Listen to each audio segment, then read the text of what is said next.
অভিযোগ করলো আপনাদের নামে, সেটার বিরুদ্ধে কি বলবেন? কি অভিযোগ করেছে? বাকশালের অভিযোগ যে আপনি কেন্দ্রে নিয়ম শৃঙ্খলা ভোট আমি আপনাদের সামনে বলছি, আপনারা সাংবাদিকবৃন্দ, আপনাদেরকে আমি আহ্বান করছি, আপনারা গঠনতন্ত্র পড়ুন। গঠনতন্ত্রতে বলে দেয়া আছে পুলিং এজেন্ট এবং প্রার্থীরা ভোট কেন্দ্রে প্রবেশ করতে পারবে। এটা স্পষ্টভাবে লেখা আছে হচ্ছে যে আপনার গঠনতন্ত্রে। ইতিমধ্যেই কিন্তু এটা বুকে প্রচারও হয়েছে সেই গঠনতন্ত্রের ছবি, 2025 সালের গঠনতন্ত্রের ছবি।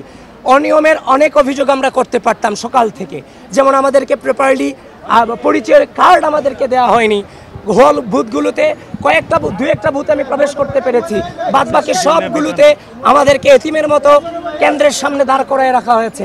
একজন ভিপি হিসেবে ভিতরে কি হচ্ছে তার তো তদারকি করার দায়িত্ব আমার আছে, সেটা তো আমাদের দায়িত্বের মধ্যে পড়ে স্বচ্ছতার নিশ্চিতকরণের ক্ষেত্রে।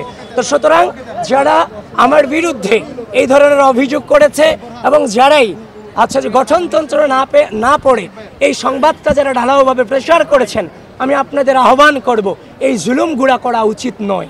কারণ যখন আপনি এগুলো করে ফেলেন, এগুলোর ক্লারিফিকেশন দেওয়ার পর আগেই চরিত্র হনন করে ফেলা হয়।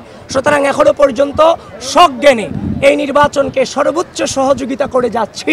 কোনো প্রকার বাধা তো দূরের কথা, বিন্দু পরিমাণ হচ্ছে যে আপনার আচরণবিধি লঙ্ঘনের চেষ্টাটুকু আমরা করছি না। আবিদ ভাই, বাকশাল থেকে অভিযোগ করা হচ্ছে যে 21 হলে আপনাদের নামে যে ব্যালটগুলো রয়েছে সেখানেও ক্রস চিহ্ন দেওয়া আছে, বিশেষ করে কাদের এবং বাকের বলেছে, এই বিষয়ে কি বলবেন?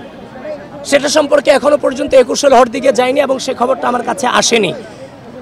ইতিমধ্যেই রোকেয়া হল সম্পর্কে যেটা দেখেছি সেটা সম্পর্কে মন্তব্য করছি।